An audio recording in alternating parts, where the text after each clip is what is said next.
Everywhere, bells are pealing, bright colors lighting up the sky. It's July 4th, 1876. America is 100 years old, and a new, modern nation is about to be born. Carrying the country forward into the 20th century will be remarkable people.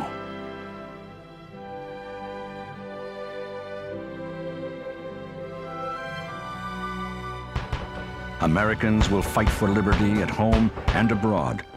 They will see freedom challenged, freedom thwarted, and freedom won.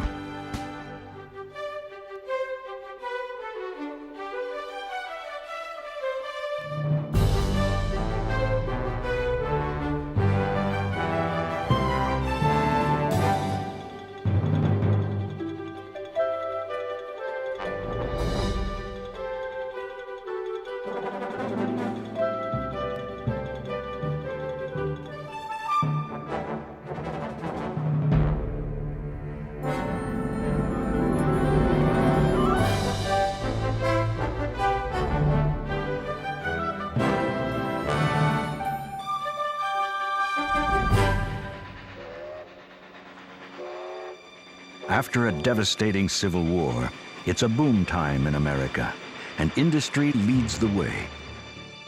1 million men return home and immediately find work in the coal mines, lumber mills, iron forges, machine shops, and clothing factories, ready to rebuild the nation.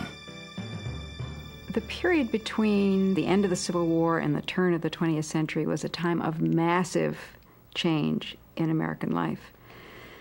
Population rose tremendously and very fast. People were moving into the cities. There was lots of motion on the continent. Also the speed of transport. You could move more quickly, both across the ocean to get to the United States and then across the continent by the railway, which was a major change that took place. The expansion of the railways was just tremendous after the Civil War.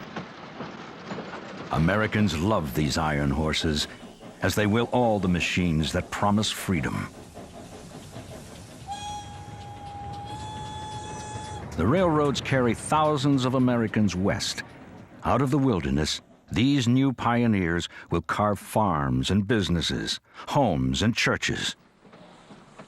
And out of this passage west, a determined new breed of industrialists, speculators, and financiers will make millions.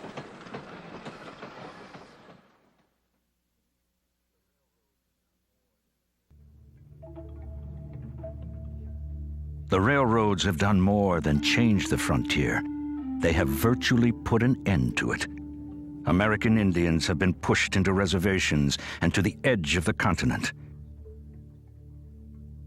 The first Americans are in a war for their very survival, fighting to hold on to the last of their ancient worlds. Oregon, 1877, the year after the centennial. The Nez Perce, a small tribe that once welcomed Lewis and Clark and which proudly had never killed a white man, refuses to relinquish their land and move to a reservation. Rather than surrender to American troops, Joseph, their chief and a master military strategist, chooses resistance. Chief Joseph is a very fascinating person in history. He was able to lead a small group of his people in a desperate bid for freedom, being chased constantly by U.S. troops, stopping the fight, winning some skirmishes, and almost reaching Canada, where he hoped that he would be able to live free with his people. But they were stopped short of Canada and were forced to surrender by the United States military. Chief Joseph, as many other Indian resistors before him, was shipped off to exile in Indian Territory. Chief Joseph, upon surrendering. I am tired of fighting. Our chiefs are killed. It is cold and we have no blankets. The little children are freezing to death. My people, some of them, have run away to the hills and have no blankets, no food. Hear me, my chiefs. I am tired. My heart is sick and sad. From where the sun now stands, I will fight no more, forever. By 1890, the Indian Wars are over. Thousands are dead, and all tribes like the Nez Perce, the Apache, the Sioux, lose their freedom. That same year, the Bureau of the Census officially declares that the frontier is closed. The continent is settled.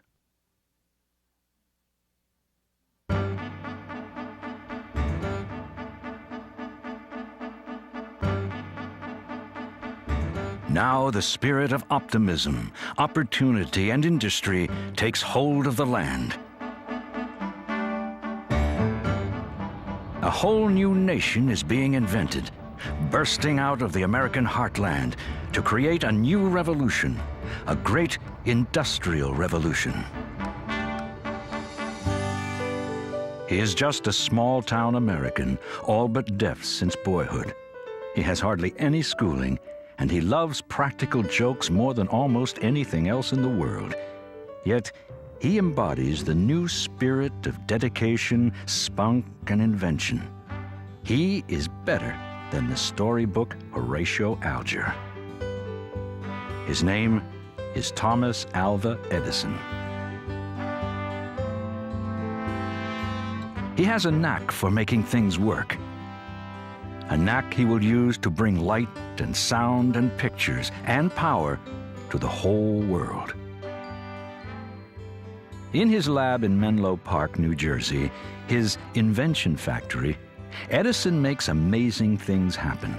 And he collaborates with other inventors like Alexander Graham Bell to bring their visions to life. His inspiration and insight help create a generation of wizards. For all his 1,000 other patents, it is his quest for light that obsesses the inventor. Declares an ever-confident Edison, "The electric light has caused me the greatest amount of study and has required the most elaborate experiments. I was never myself discouraged or inclined to be hopeless of success. I cannot say the same for all my associates."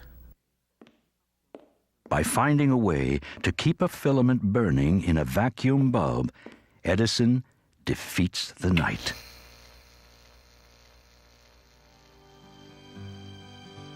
In years to come, he and his lab would create a system for bringing electric power to entire towns and cities. With electricity comes not only light, but more freedom to see and hear and to communicate.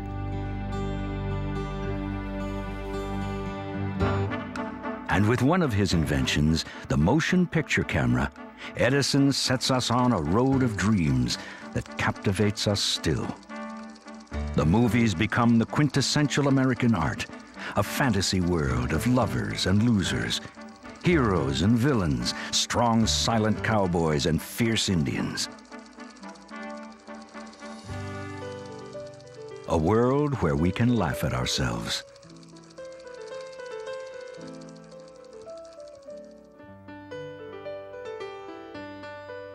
Inventors like Edison give industry the practical tools to build a new nation. But it will take a new breed of aristocrats to make America an economic colossus.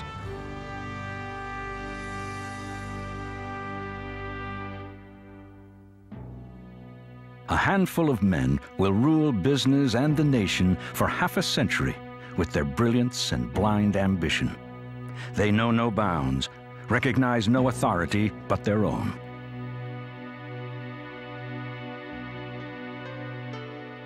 The people who were called the robber barons by their critics, and I suppose would be called industrial titans by their admirers, were really the agents of the first stage of modern industrial capitalism. An enormous number of the big corporations that are still a major part of American life were created in the late 19th century, most of them by very talented, very aggressive, often very ruthless individual entrepreneurs.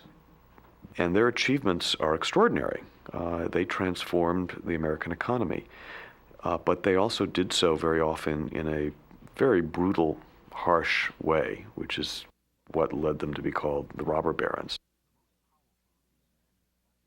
The most powerful of these men is J.P. Morgan, the man who finances the railroads and the rest of American industry. He has a vision of a bold new industrial nation towering over the world, and he makes it happen. His origins are hardly humble. His father is a rich international banker who worries over his son's often impulsive judgments. Young Morgan gets a big boost from the Civil War. He sees the conflict as a business opportunity, not a cause, and profits greatly. He'll soon control 4 of the 6 major railroads in the country, banks, insurance companies, industrial corporations, a financial empire worth billions. At a lavish dinner party in 1900, a close associate of Andrew Carnegie convinces Morgan to buy out Carnegie's vast steel holdings. A few weeks later, Carnegie scrawls the asking price of $480 million on a piece of scrap paper.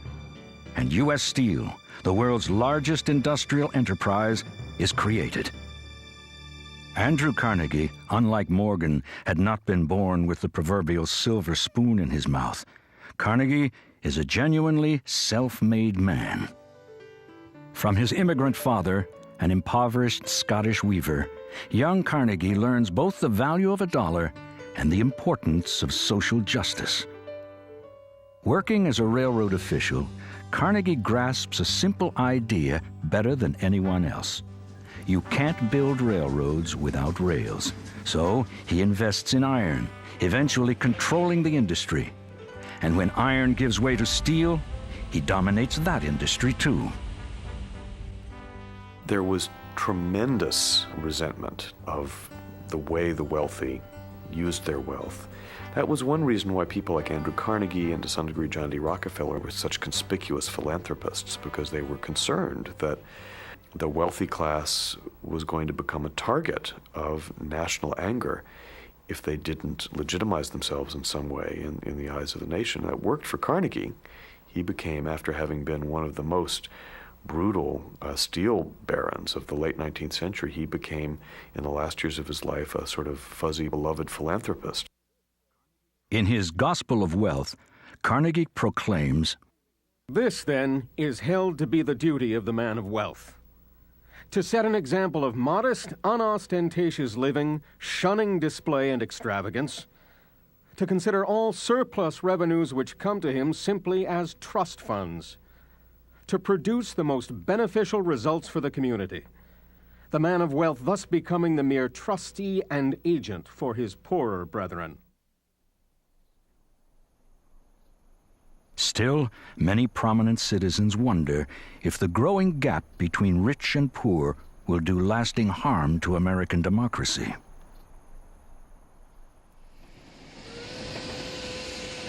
America is now a very different country from the nation of small farmers and merchants imagined by Thomas Paine and Thomas Jefferson.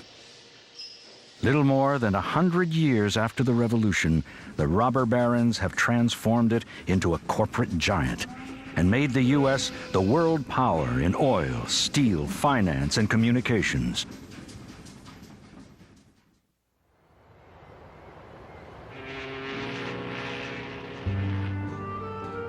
The hands and hearts needed to build modern America are willingly supplied by immigrants. First, Irish, Chinese, Scandinavian, and German. Then Jewish, Russian, Italian, Greek, Polish, and Lithuanian. Some are escaping the tyranny of prejudice. Most, the tyranny of poverty. 25 million people will touch our shores between 1865 and 1914. Most at New York's Ellis Island. Many arrive eager to build new lives and raise families. These greenhorns come to stay, like a young Lithuanian Jew named Pauline Newman. Of course, we came steerage. That's the bottom of the ship and 3 layers of bunks. Of course, you can understand that it wasn't all that pleasant when the people on the second bunk or the third bunk were ill. You had to suffer and endure not only your own misery, but the misery of the people above you. We went by wagon to my brother's apartment on Hester Street and Essex on the Lower East Side. We were all bewildered to see so many people coming and going and shouting. The new immigrants, men, women, and children, go to work in the factories of soot-stained cities like New York and Boston. They come looking for freedom and opportunity, and they are ready to sweat for it. The hours are long, the conditions bleak, so newcomers like Rose Schneiderman challenge the owners to improve things. Rose works in a New York factory. After I had been working as a cap maker for 3 years, it began to dawn on me that we girls needed an organization. The men had organized already and had gained some advantages, but the bosses had lost nothing, as they took it out on all of us. We were helpless. No one girl dare stand up for anything alone. Matters kept getting worse. Like many immigrants, Rose Schneiderman and Pauline Newman are committed to holding America to its democratic ideals. They will become labor organizers, enduring the threats of the owners and the resistance of male workers. It turns out that women in this period really want to be organized, many of them, and in the garment industries, it turns out that they form the backbone of what becomes the International Ladies Garment Workers Union first, and then the Amalgamated Clothing Workers Union, and then a little later on some of the textile workers unions and so on, are all built out of women's organizing. Between 1881 and 1905 alone, 37,000 strikes involving 7 million workers in virtually every industry rocked the country. The owners win battle after battle, often with the help of the police and the National Guard. It will take decades, but courage and conviction will eventually transform labor conditions and the lives of working people throughout America.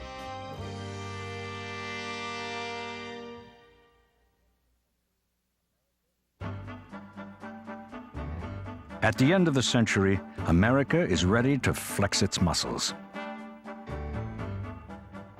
It is now playing on a global stage, competing with its European cousins for power and prosperity. No one better embodies this new America than Theodore Roosevelt, the rough-riding hero of the Spanish-American War and former governor of New York.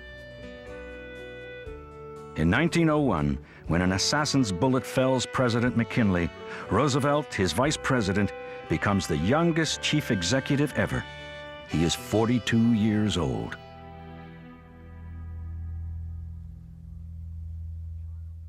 Teddy Roosevelt is the child of privilege and power. Yet he had been touched with the spark of compassion and social reform by his minister father, in an age when the wealth of the nation is controlled by a very few. There's a massive reaction to this concentration of great wealth. And people like Theodore Roosevelt, for example, who uses the expression malefactors of great wealth to describe the robber barons, begin to argue that we have to sort of balance the scales, that we have to equalize the kinds of opportunities available to the ordinary individual. Many influential men, J.P. Morgan among them, consider Roosevelt a loose cannon that they can't control, precisely because he is so passionate and unpredictable. The important thing about Roosevelt is that, unlike his predecessors, who, when there was a strike, would send in the militias, Roosevelt's attitude was he was not going to stop the strikes by force, but he was going to force both sides, worker and employer, to sit down at the table and negotiate. We don't wish to destroy corporations, but we do wish to make them serve the public good.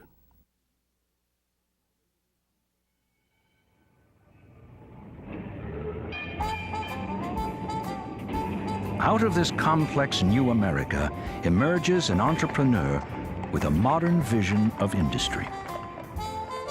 He is a real American, raised on a Michigan farm by his Irish immigrant father and educated in public schools. From early on, he has a genius for machines, and inspired by Edison's example, decides to set the world on its ear by perfecting the horseless carriage.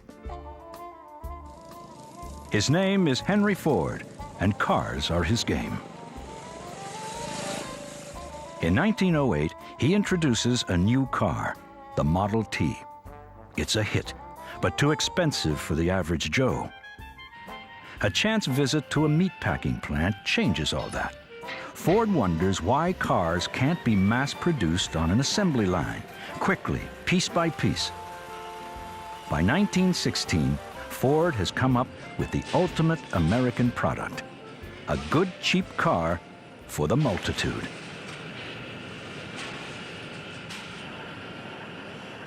For workers, the assembly line is repetitive and monotonous. Ford decides to pay his workers double the wage of most other factory work, up to $5 for an 8-hour day, at a time when 10 hours is still the norm. In a brilliant move, Ford keeps his people motivated and also out of unions. And he invents the modern American worker, a consumer who can purchase the product he creates. The car is a whole new kind of freedom, and people love it. Americans are on the go, and nothing will stop them.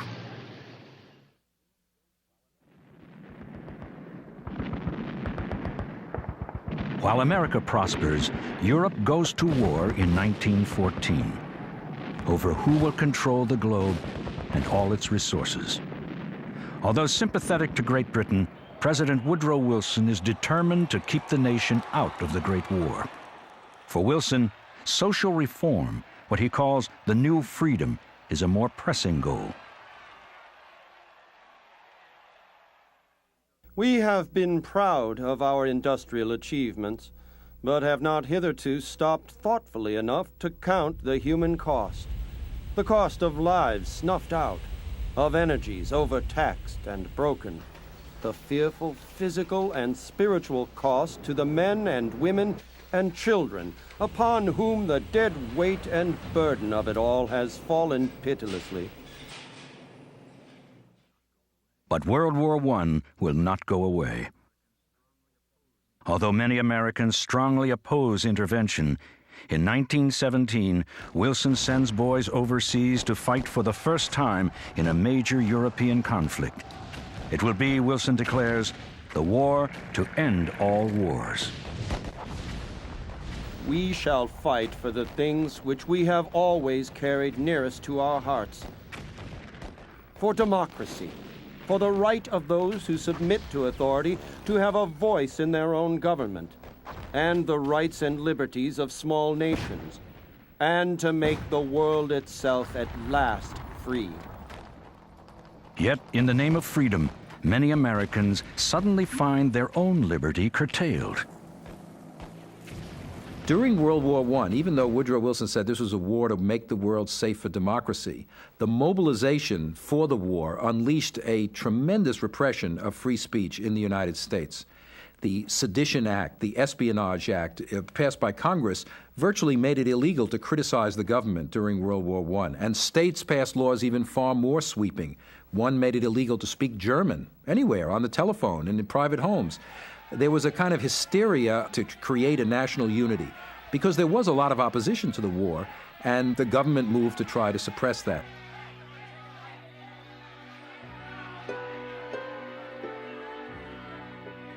Well-known anti-war leaders like socialist Eugene V. Debs and political firebrand Emma Goldman are among thousands who are imprisoned during the war or deported immediately after. Yet, this blow to freedom does not go unanswered. In the early 1920s, Supreme Court Justices Holmes and Brandeis reaffirmed the importance of the Bill of Rights and the need to protect freedom of speech and press for all Americans.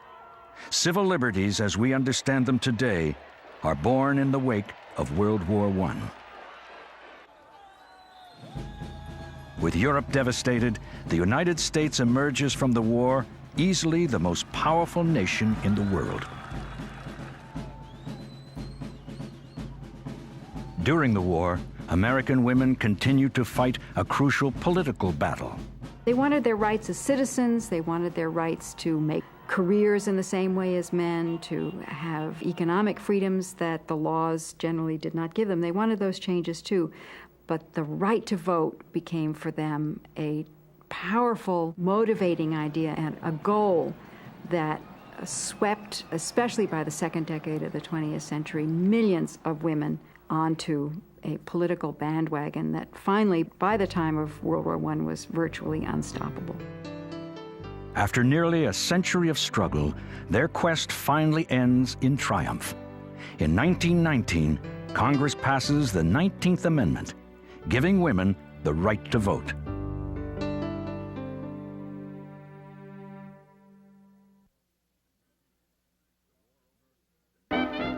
The war over, the nation dedicates itself to making and spending money with unashamed enthusiasm. As President Calvin Coolidge declares, the business of America is business. As always, every American wants a shot at success. A few enterprising citizens, like Al Capone, find a way to make their fortunes out of a new law banning the sale of alcohol. Prohibition.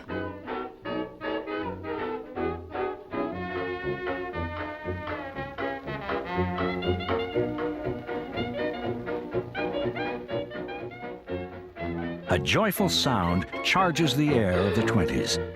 It comes out of the African-American neighborhoods of New York, Kansas City, and New Orleans, the first notes of a vibrant cultural renaissance that will change the pulse of America. It is jazz.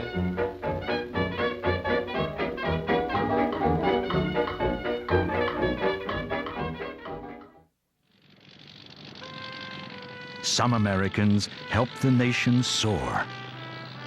One young man challenges the gods of the air and captures America's imagination. The lone eagle, Charles Lindbergh. He will truly look death in the eye, the first man to cross the Atlantic alone and non-stop. New York to London in 33.5 hours in a monoplane he designs himself, called the Spirit of St. Louis. It is a daring feat that astonishes the whole world.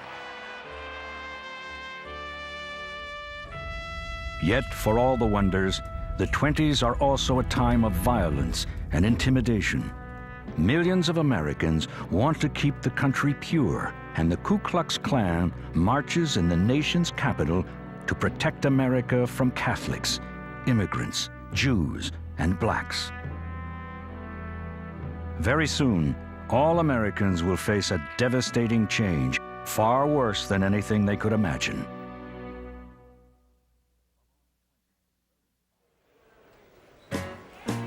The bubble of the 20s is bound to burst.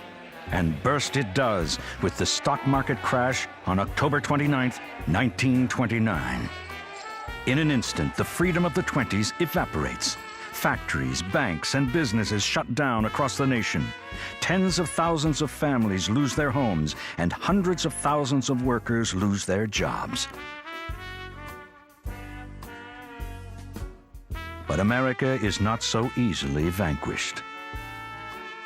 It needs a leader who understands the depth of the crisis, who can inspire a nearly defeated nation.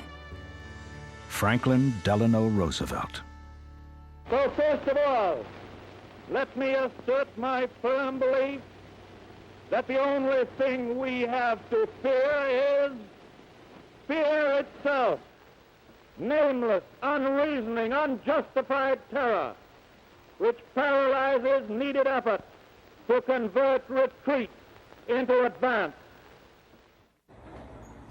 Roosevelt sweeps into office, promising a new deal for the American people. Now he has to make good and put people back to work. Roosevelt's vision creates a startling new bond between the government and the people. For the first time in American history, people depend on government programs to protect them, provide economic security, and to preserve their freedoms. And these programs were designed to provide minimal levels of security, but still to provide security nonetheless.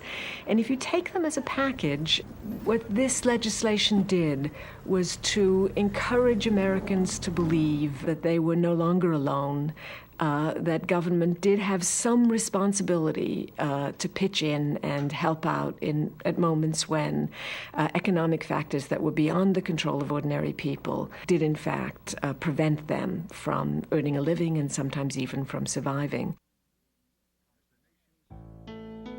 As the nation slowly regains its confidence and self-esteem, African Americans still struggle against a system known as Jim Crow. This legal segregation has been in force for decades, preventing black people from exercising their rights as citizens. After slavery, what you got was a culture of slavery in Jim Crow laws. The emphasis on the fact that African Americans did not belong, that they would never become members of the political or moral community, that they'd never participate fully in the society as equal citizens, which is what freedom in the sense of democracy means. Even fame is no protection. As one of the world's best-known contraltos, Marian Anderson, discovers one spring day in 1939.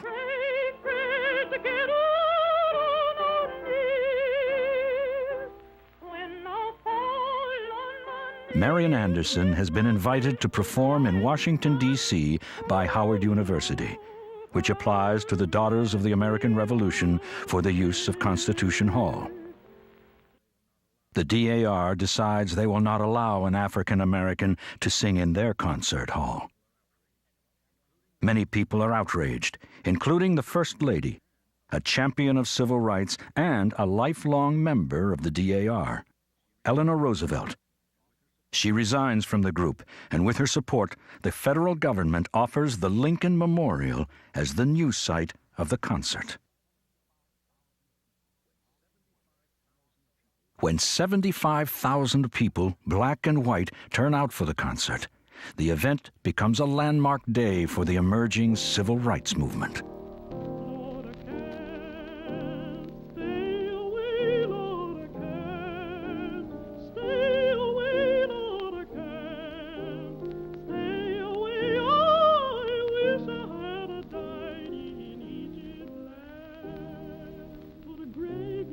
All I knew as I stepped forward was the overwhelming impact of that multitude. I had a feeling that a great wave of goodwill poured out from these people, and my heart beat like mad, loud and strong, as if it wanted to say something.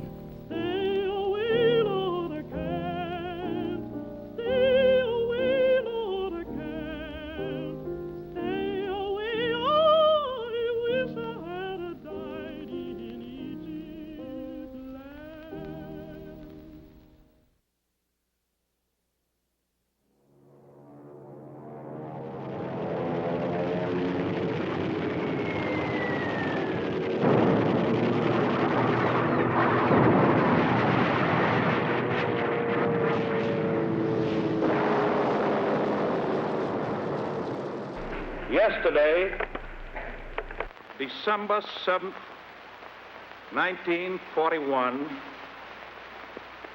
a date which will live in infamy.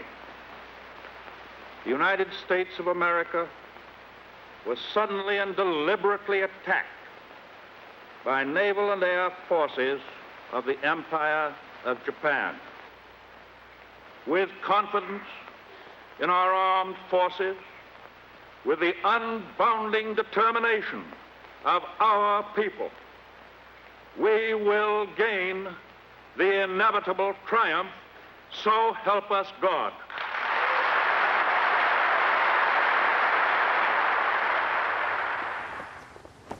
The Japanese attack on Pearl Harbor draws the United States into the global war against Hitler and fascism that had begun in 1939.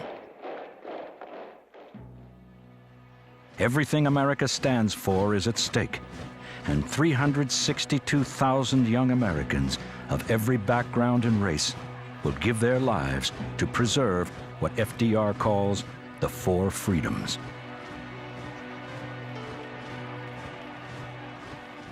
President Roosevelt, even before the United States was in the war, announced that the four freedoms, freedom of speech, freedom of religion, freedom from want, and freedom from fear, were the principles that embodied the American cause and the British cause and set our country against the Nazis. And indeed, the very contrast between Nazi Germany and the United States served to elevate the principle of liberty, of civil liberties, of freedom of speech, of pluralism in the society, as opposed to the master race idea of the Nazis. On the home front, the president charges the nation to become the arsenal of democracy to defeat the Axis. And it has the human and industrial power to do so. During the Depression, women are, of course, discouraged from working except where they need to work. And women are told, basically, that if they can stay home and leave the jobs for the men, they should. And then World War II comes along, and women are desperately needed in the factories and in the plants, and to take over the jobs that men have left behind, but also to take over the new jobs that the war creates. And the message shifts dramatically from "you're not wanted" to "it's your patriotic duty to enter the workforce." Eager to do her duty, Rosie the Riveter will help carry the nation to victory and experience some economic freedom in return. As a woman named Peggy Terry remembers, we were just happy having a job, being able to eat and pay your rent and buy our kids some shoes and a few other things that they hadn't had. Women just came to realize that they could do a lot of things if they were allowed. Once the war kind of liberated them, it's never really quieted down since.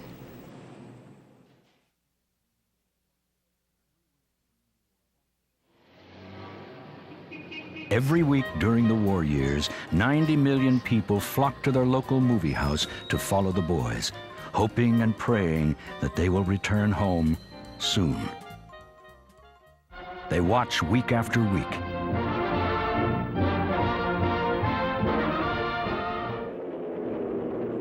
The defeat of the Japanese Navy at Midway. The capture of German saboteurs on the east coast of the United States. Victory hard won at Guadalcanal. North Africa invaded. Fierce enemy resistance at Sicily, Salerno, and Anzio.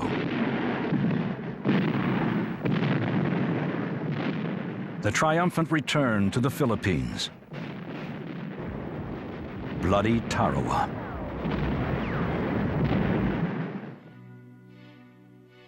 Americans at home will also witness the imprisonment of Japanese-American families in internment camps for the entire war, simply because of their Japanese ancestry, even though their sons too go overseas to fight and die in the service of freedom.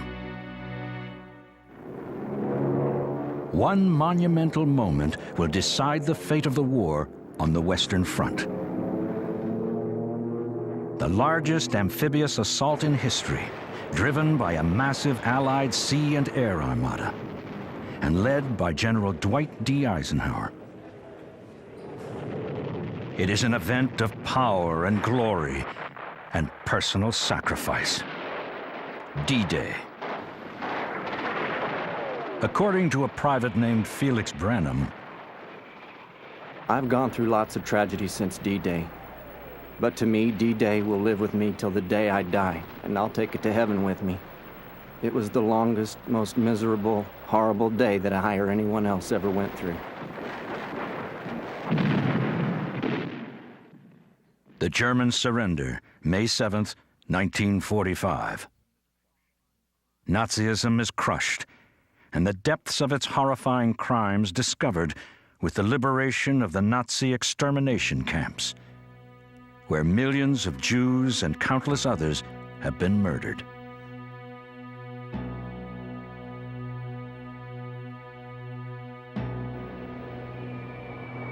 In the Pacific, the Japanese continue to fight on. We are now prepared to destroy more rapidly and completely every productive enterprise the Japanese have in any city. We shall destroy their docks, their factories, and their communications. Let there be no mistake. We shall completely destroy Japan's power to make war. The U.S. decides to crush the Japanese with a terrible new weapon, the A-bomb, rather than to invade Japan and risk tens of thousands of American casualties. It will be dropped on Hiroshima and Nagasaki.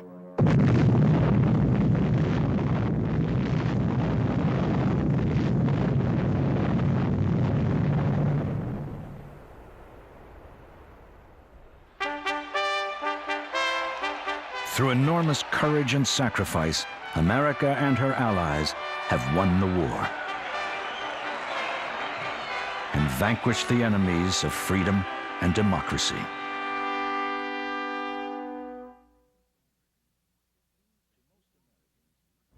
To most Americans, it seems that overnight, much of the world has fallen to a new enemy who hates freedom above all things: the Soviet Union, once the ally that turned the tide of the war. It is a new era of anxiety and fear, the Cold War. Combating communism across the globe will become America's mission. And in 1950, the Cold War will warm up very quickly with armed hostilities in Korea. At home, a new revolution is taking place, a revolution of affluence. America has come out of the Depression and the war stronger and more powerful than before. And the truest of all American dreams, owning a home and a small piece of land, suddenly seems within everybody's reach, even if the houses don't exactly stand out from the neighbors. The post-war years are a time of plenty and pleasure. The 40-hour work week, 2 weeks paid vacation, weekends off, money in the bank, hot running water, a chicken in virtually every pot. It is the life of Riley. But not for everyone. With the threat of communism abroad, Americans begin to look for enemies at home, and they find them. These witch hunts are led by people like Senator Joseph McCarthy. We've got to clean out those who are responsible, Mr. Chairman. In conclusion, those who are responsible, either knowingly or because they were simple dupes, covering up communists and traitors, not dead ones but live ones. In many areas of American life, in the arts, in academia, in schools, in government, in the intellectual world, in the political world, there was tremendous repression. People were in danger of losing their jobs, losing their livelihoods, being shunned by their communities, just for being accused of some kind of heresy or radicalism.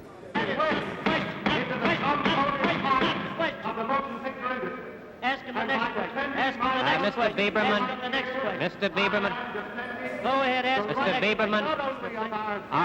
Are you a member of the Communist Party, or have you ever been a member of the Communist Party? Are you a member of the Communist Party? Are you now? Have you ever been a member of the Communist Party?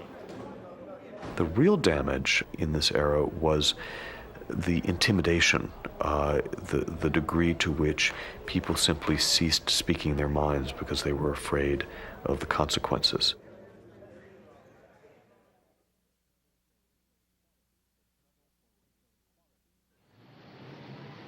The struggle for racial equality heats up seriously on a December evening in 1955. After a long day of work, Rosa Parks, a 43-year-old African-American seamstress and an active member of the state NAACP, boards a Montgomery, Alabama public bus and heads for the rear, in accordance with the law. The back is filled, so she takes a seat near the middle. Several stops later, the driver picks up several white passengers and calls out, "Niggers, move back." As Rosa Parks recalls, on the buses, if white persons got on, the colored would move back if the white section was filled. It did not seem proper, particularly for a woman, to give her seat to a man. All the passengers paid 10 cents, just as he did. Rosa Parks refuses to budge, and she is soon arrested for violating the city's transport laws. African-American leaders call for a citywide boycott of the buses. During the next months, a charismatic young minister, Martin Luther King, takes center stage. A leader who will galvanize an entire generation with his vision of nonviolent change and equality for all. We still advocate nonviolence or passive resistance and still determined to use the weapon of love. We are still insisting emphatically that violence is self-defeating, that he who lives by the sword will perish by the sword.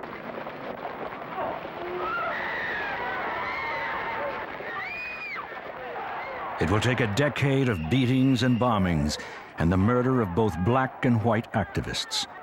But the civil rights movement demands that America live up to its ideals of freedom and justice for all, and nobody is going to back down. The civil rights movement, which began in the mid-1950s and reached its peak in the mid-1960s, really reinvigorated the idea of freedom in the United States and pointed up the gap, you might say, between the humanitarian, broad, principled professions of the Cold War, in which the United States was the leader of the free world, and the reality that millions of black Americans were living in a state of, let us say, semi-freedom. With the election of John F. Kennedy, many Americans feel a new sense of optimism. Initially reluctant, JFK officially welcomes Martin Luther King and 250,000 other Americans to the nation's capital on August 28, 1963. This is the March on Washington.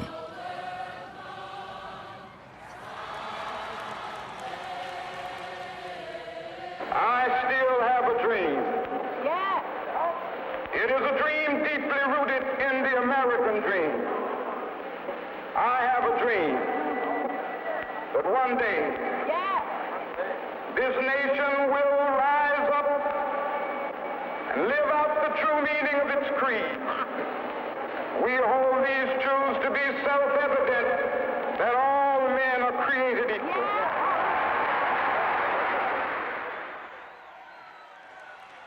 Two pieces of paper, the Civil Rights Act and the Voting Rights Act, signed by President Lyndon Johnson in the mid-60s, changed the lives of African Americans more than anything since the Civil War. This Civil Rights Act is a challenge to all of us to go to work in our communities and our states, in our homes and in our hearts, to eliminate the last vestiges of injustice in our beloved country.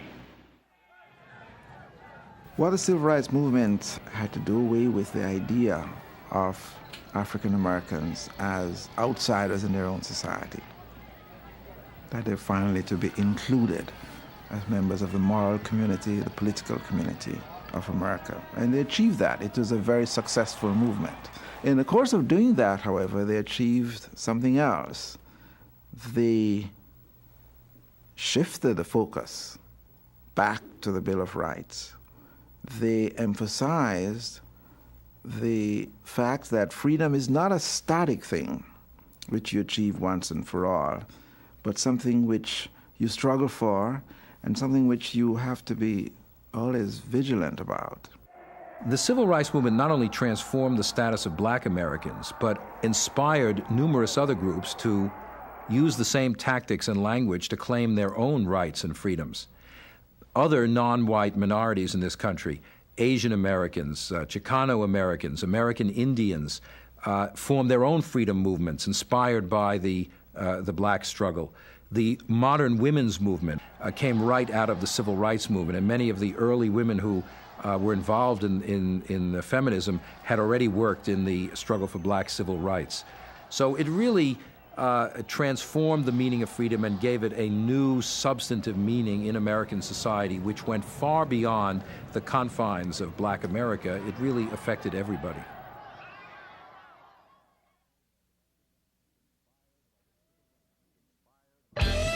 Inspired by the Civil Rights Movement, a generation of young people, a student movement, not only challenges America to live up to its principles of individual freedom and social justice, it dares an entire society to transform the way it thinks and behaves.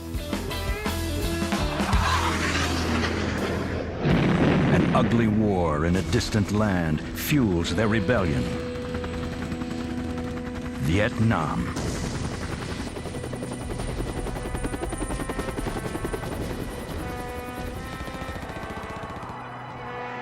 If the Civil Rights Movement had cut deep into the heart of America, Vietnam exposes its rawest nerves. The nation is at war with itself.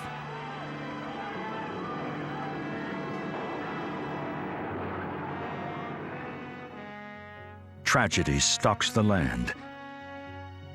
John Kennedy, Martin Luther King, and Robert Kennedy are all cut down in less than 5 years.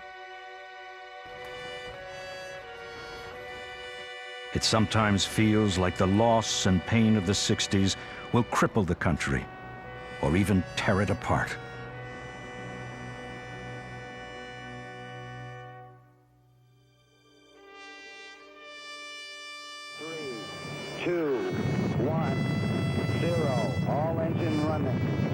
Liftoff. We have a liftoff.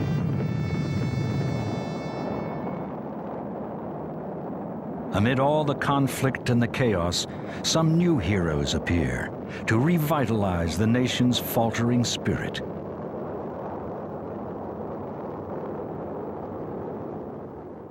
Hello, Apollo 11. Houston, we'd like you to press on to star 44, over. Yeah, right here, right.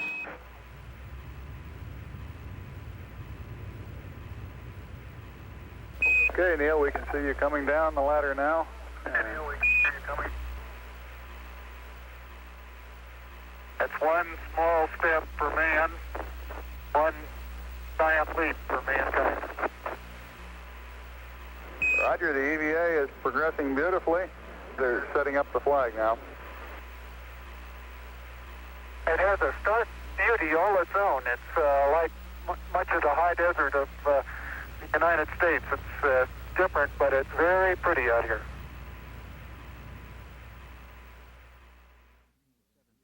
In the 1970s, the nation will endure difficult days, especially the downfall of a president. Therefore, I shall resign the presidency effective at noon tomorrow. Vice President Ford will be sworn in as president at that hour in this office. My fellow Americans, our Constitution works. Our great republic is a government of laws and not of men. Here, the people rule. The nation would prevail, as it always had, still strong after 200 years, still resilient, still free.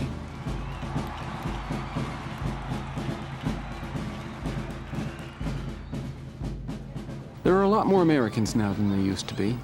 We look a lot more different from one another now than we used to look. We speak many more languages, perhaps, than we used to speak. And yet, with very, very few exceptions, we're proud to claim the title of American. We would find it very hard to give that identity up. The freedom that colonials claimed at the moment of independence was a much smaller idea, I think, than the freedom that Americans now claim as their heritage, as their birthright.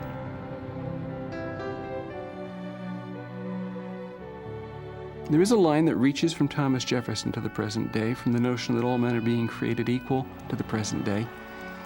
And the fact that we've stuck with that line and not been satisfied one way or another with what was passed on to us, that we have expanded the notion of human freedom, may be the greatest glory of the whole country.